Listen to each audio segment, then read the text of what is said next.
Patay ang isang estudyante matapos mabangga ng bus na biglang nag-overshoot sa terminal ng isang mall sa Bataan. Yan at iba pa sa pagbabalita ni Dave Abuel.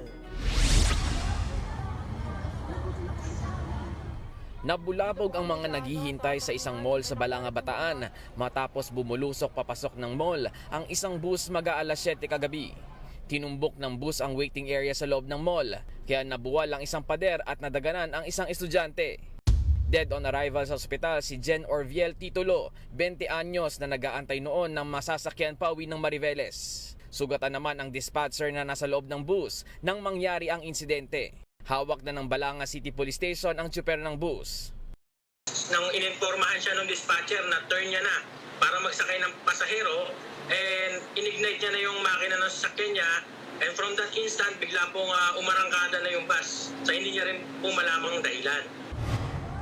Posibleng maharap ang driver sa reklamong reckless imprudence, resulting in homicide, physical injury and damage to property.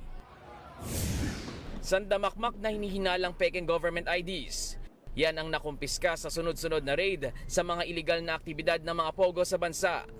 Kasama riyan ng ilang authentic Philippine passports na hawak ng ilang Chinese national. Mismong si Justice Secretary Boy Grimulya, aminadong maraming paraan kung papaano makakakuha ng lehitimong identification papers. Isa na dyan ang paggamit ng peking kumpanya na hindi naman nabubusisi. Kaya ang naiisip na paraan ngayon ni Rimulya ay ilipat na sa third-party provider ang visa application.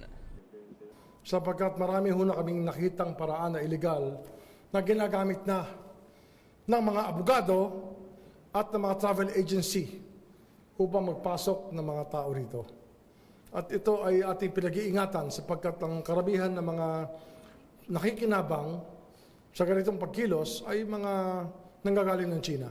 Gawin ng VFS na mayroong kakayanan na tingnan kung totoo o hindi yung mga submission ng data ng mga nag-a-apply ng visa. Wala pang sagot dito ang DFA at Bureau of Immigration. Para sa 1PH, Dave Abuel, News 5. Sariwang balita ba ang hanap mo? Simple lang. I-click mo na ang subscribe button at ang notification bell para lagi kang updated sa mga balitang dapat mong malaman.